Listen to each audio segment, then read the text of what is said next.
Olá, gente peregrina, olá, gente membresina. Série: Esses escribas corromperam a minha Bíblia? Vamos dar uma olhadinha, muito breve, nos tipos de alterações que os textos que hoje compõem a Bíblia sofreram. Uma vez que estamos falando de alteração do texto, devemos dividir as alterações em dois tipos: alterações que foram sem querer, não foram intencionais, e alterações que foram feitas de propósito, intencionais. As primeiras foram sem querer, não foram de propósito, não foram intencionais, são erros. O sujeito errou. As outras, que são intencionais, de propósito, elas não são erros, são ações deliberadas, assintosas, programáticas, ideológicas. Então, no caso, escribas erraram, inadvertidamente cometeram um erro e adulteraram o texto, e, de outro lado, escribas de propósito alteraram o texto. Vamos olhar hoje os casos de alterações sem querer. De longe, a esmagadora maioria de casos. Fala-se da ordem de mais de 10.000 casos. Quando você fala assim, 10.000 casos, você fica assustado, né? Mas estamos falando de o escriba errar uma letra. Quantas letras há na Bíblia? Milhares de capítulos. Cada capítulo com centenas de letras. Então, são centenas de milhares, eventualmente milhão de letras. 10.000 letras erradas não dá 1%. Ou seja, a cada 1.000 letras copiadas, digamos, uma está errada. Então, quando você fala 10.000 erros, parece um negócio monstruoso, mas não é tão estatisticamente monstruoso. Suficiente para pegar esta doutrina de inerrância bíblica e puxar a descarga, né? Eu fico com pena das bactérias das fossas sépticas que estão lá fazendo o trabalho dela, vão receber este lixo intragável, que é a doutrina da inerrância bíblica. É muita mentira em nome da política. Esses tipos de erros, vamos explicar por que eles aconteciam, tá bom? Bem, nós não tínhamos imprensa.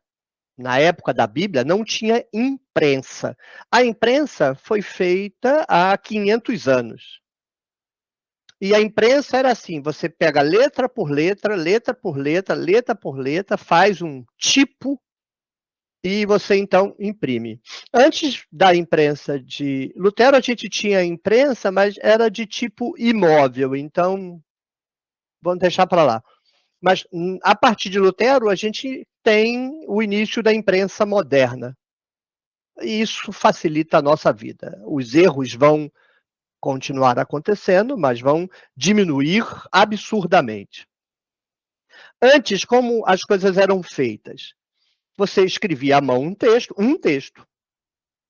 Hoje, qualquer um sabe que há dezenas, centenas, milhares de editoras por aí que te mandam e-mail pedindo para você publicar seu texto, sua dissertação, sua tese, sua monografia. Aí você paga um dinheiro lá e aí eles perguntam: quantos você quer? Quer 500? Quer 1.000? Apertou um botão, pô, 1.000. No passado isso não existia.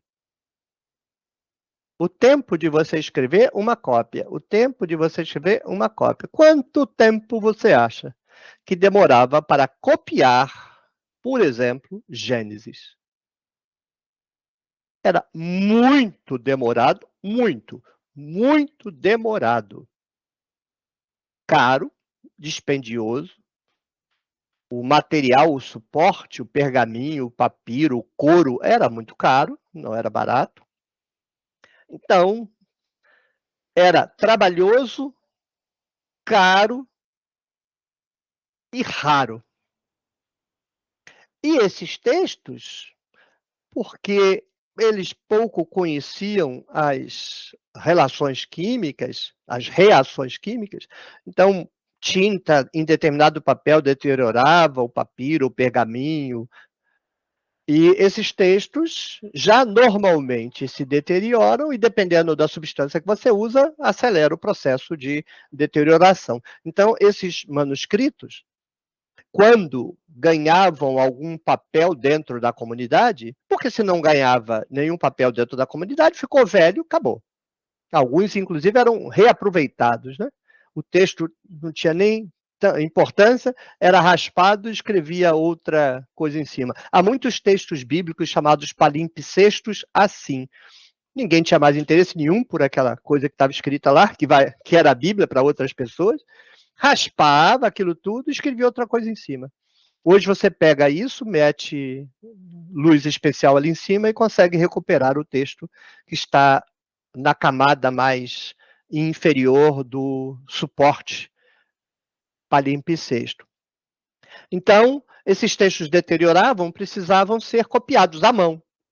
Então, se o texto demorou 10 dias para ser escrito, vai demorar 10 dias para ser copiado. Vai. Vamos fazer uma conta aqui. Você faz um manuscrito. Ele vai durar 20 anos, 25 anos, digamos. Aí você tem que copiar. Mas você precisa desse texto para diversas sinagogas, para diversos lugares de leitura. Então você vai copiar 20 cópias. Aí 20 cópias. Aí dali a 20 anos, essas 20 cópias precisam ser copiadas.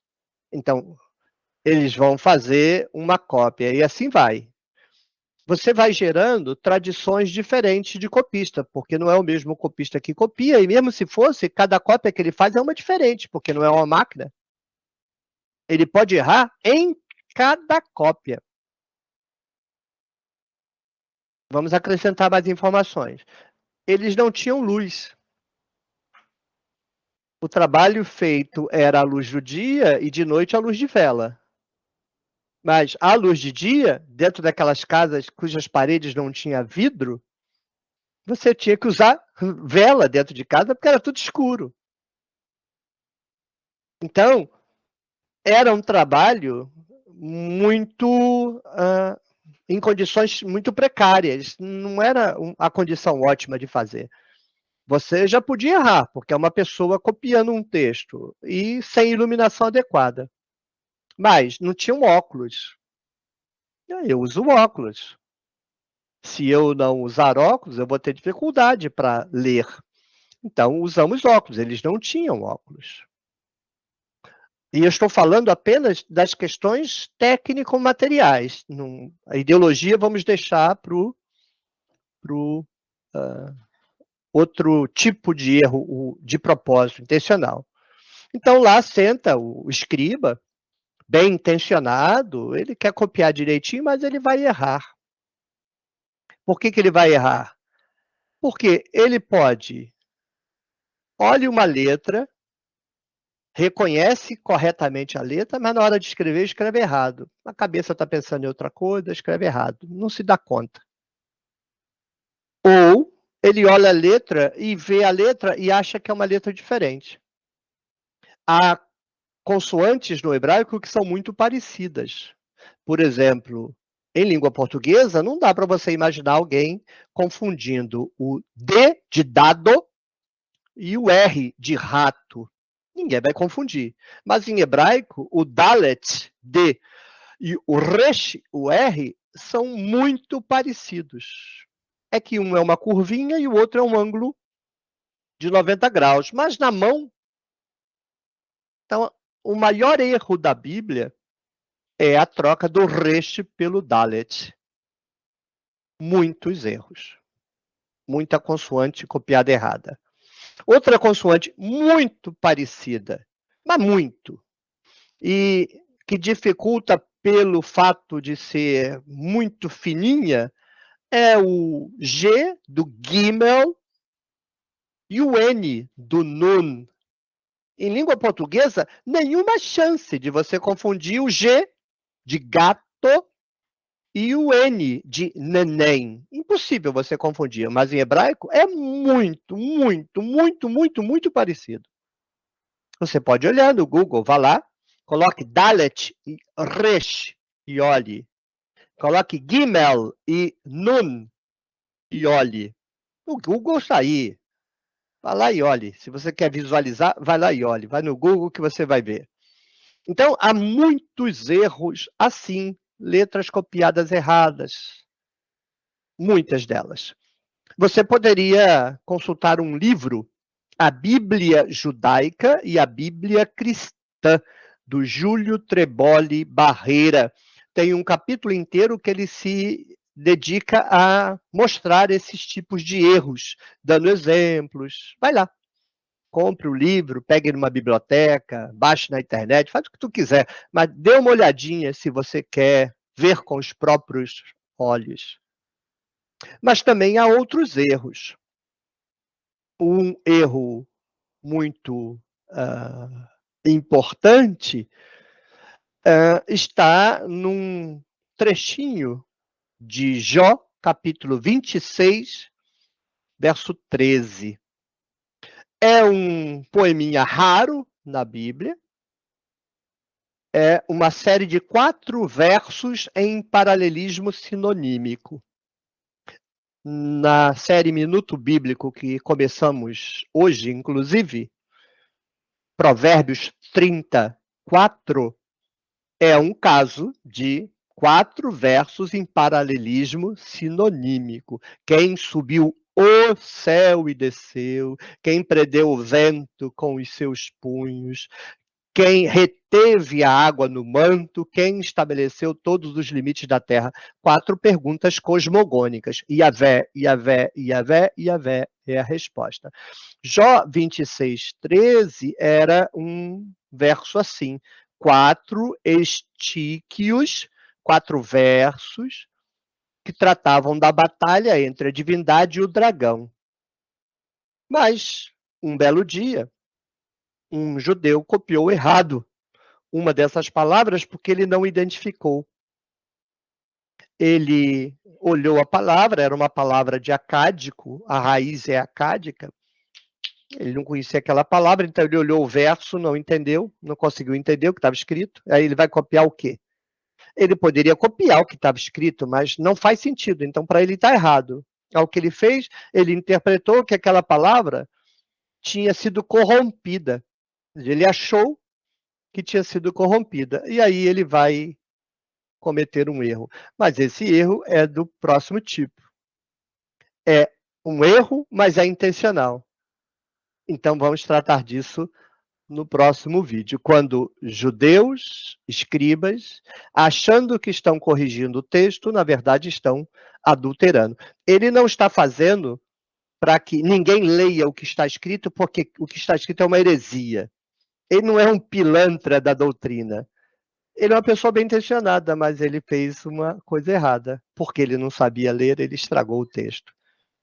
Mas isso é assunto para o próximo vídeo, trataremos disso. Hoje, guarde isso.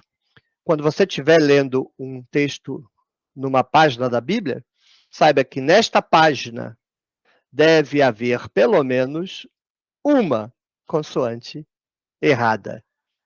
Cada página da Bíblia, no mínimo, vai ter um erro de transcrição. Algumas páginas vai ter 10 erros de transcrição.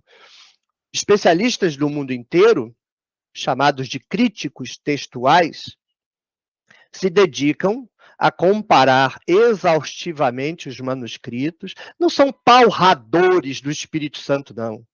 Não inventam coisa da cabeça, não são negligentes.